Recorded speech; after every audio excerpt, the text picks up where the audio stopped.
नमस्कार विद्यार्थी मित्रांनो, आजच्या व्हिडिओमध्ये इयत्ता 8वी विषय गणित दुसऱ्या सत्रासाठी नमुना प्रश्नपत्रिका आपण सोडवित आहोत। याच अभ्यासक्रमावर आधारित या स्वरूपाची प्रश्नपत्रिका असल्यामुळे सराव हा अत्यंत महत्त्वाचा आहे। काही प्रश्न आपण सोडवलेले आहेत। प्रश्न 4थ्यातला विभाजित स्तंभालेख आपण काढणार आहोत।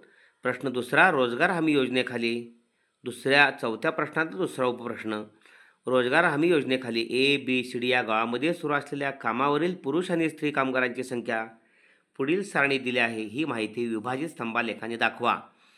गाव आहे A, स्त्रिया 150, पुरुष 225। गाव आहे B, स्त्रिया 240, पुरुष 160। स्त्रिया C गावामध्ये 90, पुरुष 210। D गावामध्ये स्त्रिया 140, पुरुष 110। या ठिकाणी A गावामध्ये एकूण स्त्रिया आणि पुरुष यांची संख्या 375 आहे। स्त्रिया आणि पुरुष B गावामध्ये 400 आहेत, C गावामध्ये 300 आहेत, तर D गावामध्ये 250 आहेत।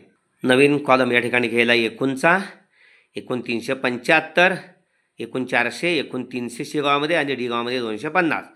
विभाजित स्तंभालेख काढताना एकच स्तंभालेख या ठिकाणी 375 वर घ्यायचा, 400 वर घ्यायचा, 300 वर घ्यायचा, 250 वर घ्यायचा आणि त्याचं विभाजन करायचं। यामध्ये x व x' हा जो आलेख आहे, अक्ष आहे, त्या अक्षावरती ABCD 4 गावे आहेत। गाव आहे x अक्षावर घेतलेलं, y अक्षावर या ठिकाणी 1 सेंटीमीटर बरोबर 50 लोक आहेत, म्हणजे स्त्री आणि पुरुष मिळून 50, 100, 150, 200, 250, 300, 350, 400 हा y अक्ष आहे।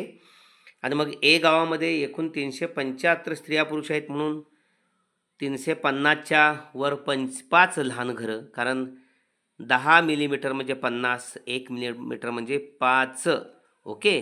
त्यामुळं 5 5 25, 5 घरं, 350 आणि 25, 375 वर हा A स्तंभ घेतलेला आहे, A गावाचा स्तंभ घेतला आहे।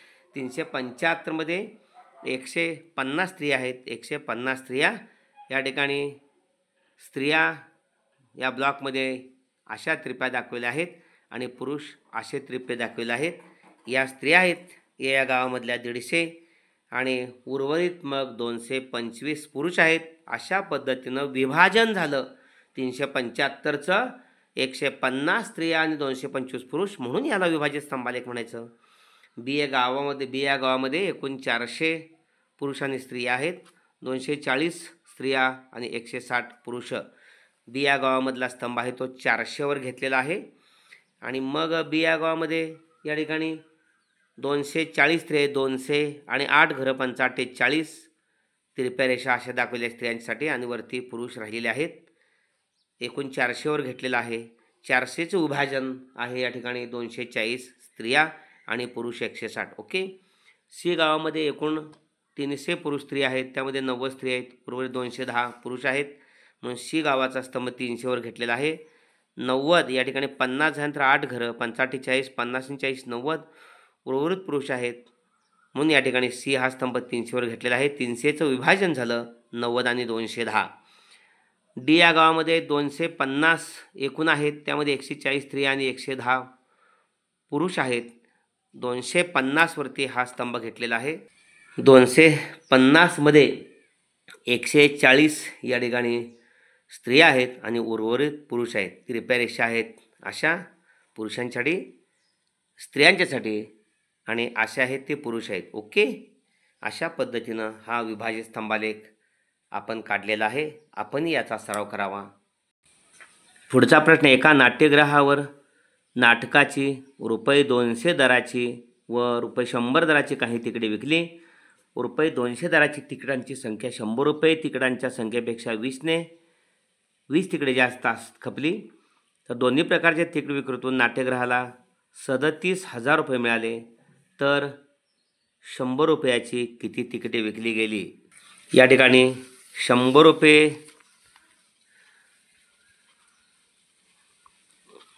रुपयांची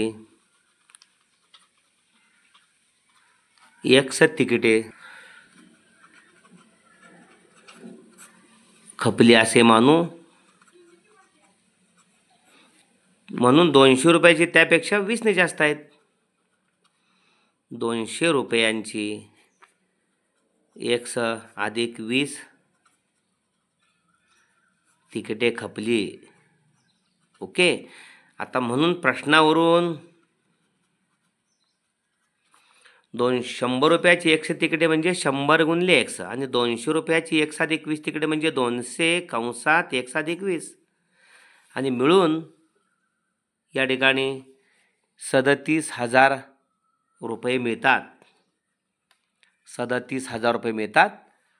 अरे सोडवायचं समीकरण. म्हणून 100 x अधिक 200 गुणिले 1 अधिक 20 तिकडे 200 रुपयाची 100 रुपये x तिकडे म्हणून एकूण 100 x रुपये. 200 रुपयाची 1 अधिक 20 तिकडे म्हणून 200 गुणिले 1 अधिक 20 एकूण रुपये. ओके. ह्या दोघांची पण 100 रुपयाची तिकडे विकून 200 रुपयाची तिकडे विकून 37,000 रुपये मिळतात. मग 100 रुपये तिकडे काढायचे आहेत.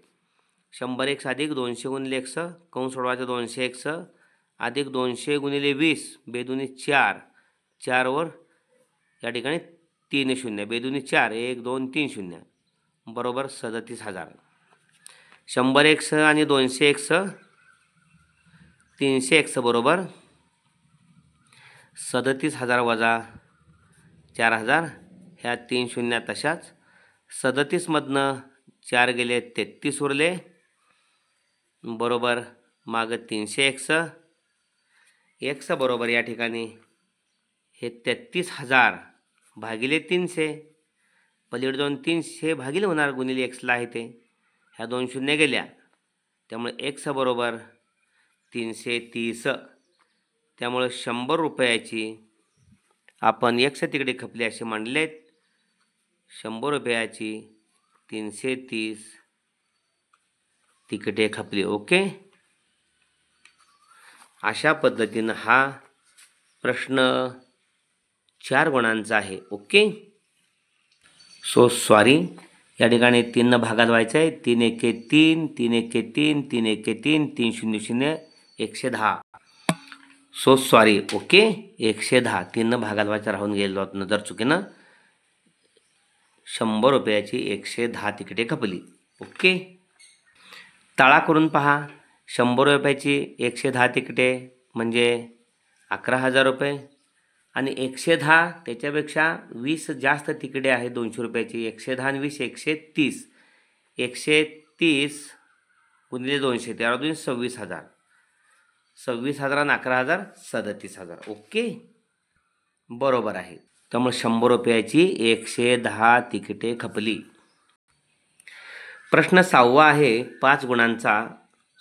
2 दिलेले आहेत. एक सोडवायचा आहे. जसाजसे 8 दराने होणारे 2,000 रुपयावरील 2 वर्षाचे सरळ व्याज व चक्रवाढ व्याज यातील फरक काढा. या ठिकाणी आपल्याला माहिती आहे सूत्र राशीचं. रास ए बरोबर पी कंसात 1 अधिक आर भागिले 100 कंसाचा n. पी बरोबर मुद्दल आहे या ठिकाणी 20,000 रुपये. n आहे 2 वर्षे मुदत आणि आर आहे दर 8%. प्रथमतः आपल्याला रास काढायचे आहे. ए बरोबर पी 20,000 कंसात 1 अधिक 8 भागिले 100 कंसाचा 2. त्यामुळे हे 20,000 गुणिले कंस सोडवायचा छेद सारखाने तिरकस गुणाकार 100 एके 100 ना 108 भागिले 100 पुन्हा 108 भागिले 100 1 2 3 4 1 2 3 4. त्यामुळे आपल्याला 108 गुणिले 108 करायला हवं. 8 8 64ला 4 हातचे आले 6 8 0 0 6 8 1 8 864. आपल्याला 1 न गुणायचं आहे म्हणून शून्यानं न गुणता 2 फुल्या गेल्या 108 1 108. ओके. अशा पद्धतीनं 4 6 8 16 10 1 11 11,664 गुणिले 2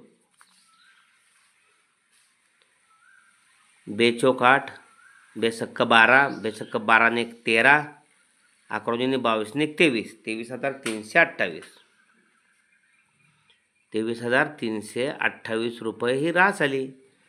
पुन्हा एकदा बघा 160 गुणिले 160 8 64ला 4 हातच्याले 60 0 0 60 1 8 दोन फुल्या देऊन एक गुणायचे 160 1 160 4 6 8 8 16 10 1 11 11 664 गुणिले 2 बेचोक 8 बेसक 12 2 हातच्याले 1 बेसक 12 1 13 3 हातच्याले 1 11 2 22 1 23 याला गुणिले 2 आहे 82 ह्याला गुणिले 2 केलं बेचोक 8 बेसक 12 बेसक 12 1 13 11 2 22 1 23,328 रास बरोबर.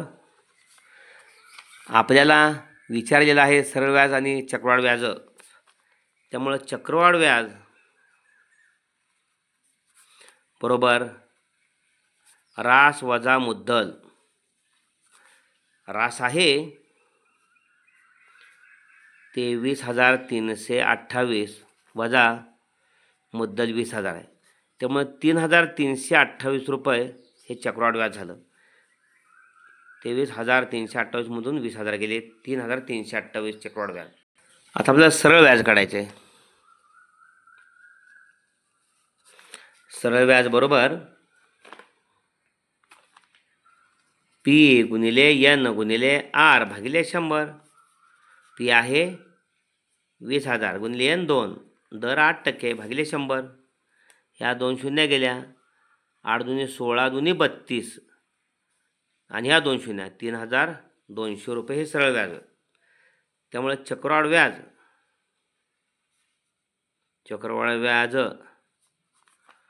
वजा सरळ व्याज हा जो फरक आहे आपल्याला काढायचा आहे 3,328 हे चक्रवाढ व्याज आहे आणि 3,200 रुपये हे सरळ व्याज आहे. 8 मधून 0 गेले 8 उरले 2 मधून 0 गेले 2 उरले 3 मधून 2 गेला 1 फरक आला 128 रुपये सरळ व्याज आणि चक्रवाढ व्याजमधला. ओके, चक्रवाढ व्याज आणि सरळ व्याज यामधला फरक 128 रुपये. या 6व्या प्रश्नातला या प्रश्नपत्रिकेतला शेवटचा प्रश्न आहे. एका वृत्तचित्ते आकाराच्या पत्र्याच्या डब्याचा व्यास 28 सेमी आहे व त्याची लांबी 20 सेंटीमीटर आहे. तो एका बाजूने उघडा आहे तर त्यासाठी लागणाऱ्या पत्र्याचे क्षेत्रफळ काढा. त्या डब्यास 2 सेमी उंचीचे झाकण तयार करण्यासाठी अंदाजे किती 14 सेमी पत्रा लागेल. Find the area of sheet required to make a cylindrical container which is open at one side and whose diameter is 28 centimeter and height is 20 centimeter. Find the approximate area of the seat required to make a lid of height 2 centimeter for this container. या ठिकाणी वृत्तचित्ती आकाराच्या डब्याचा व्यास दिलेला आहे 28 semi. Okay, त्यामुळे त्याची त्रिज्या त्याच्या निमपट आहे. R बरोबर 28 भागिले 2 बरोबर 14 सेमी आणि उंची H बरोबर दिलेली आहे 20 सेमी. ओके,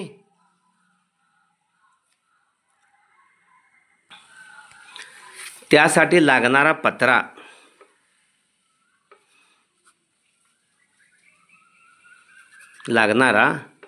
पत्रा बरोबर वृत्तचित्ती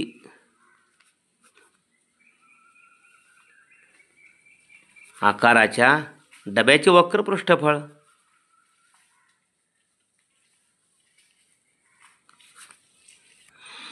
अधिक डब्याच्या तळाचे क्षेत्रफळ. झाकण नाही ना म्हणून डब्याच्या तळाचे क्षेत्रफळ. आपणा सर्वांना माहिती आहे वृत्तचित्तीचे वक्रपृष्ठफळ 2 पाय RH आणि डब्याचा तळ वर्तुळाकृती आहे पाय R वर्ग. ओके, त्यामुळं यामधून सामायिक पाय R निघतोय. 2H अधिक या ठिकाणी R राहतोय. ओके, किमती घालायच्या. पायची किंमत 22/7 आहे. R ची किंमत 14 आहे. 2 गुणिले H ची किंमत 20 आहे अधिक R 14 आहे. ओके, 7 एके 7 दुनी 14 त्यामुळे 22 दुनी 44 गुणिले 20 दुनी 40 अधिक 14 44 गुणिले 40 आणि 14 54. 4 न गुणूया 54ला प्रथम 4 चौक 16ला 6 हाच्याला 1 4 25 आणि 21 फुले पुन्हा 200 1 फुले 2 पाठीमागं सरकणार एक अंक 6 1 आणि 2 6 6 1 7 21 आणि 2 2376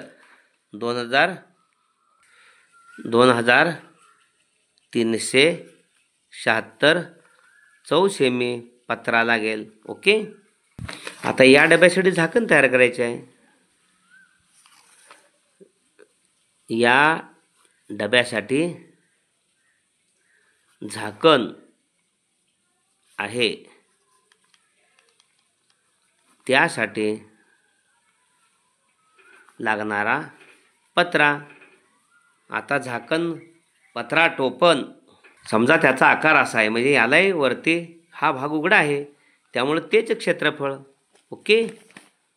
2 पाय आरचे वक्र पृष्ठफळ आणि तळाच्या पाय आर वर्ग, त्यामुळे पाय आर कंसात 2h अधिक आर आर. ओके. त्यामुळं 22/7 गुणिले आर 14 आहे गुणिले 2 गुणिले h.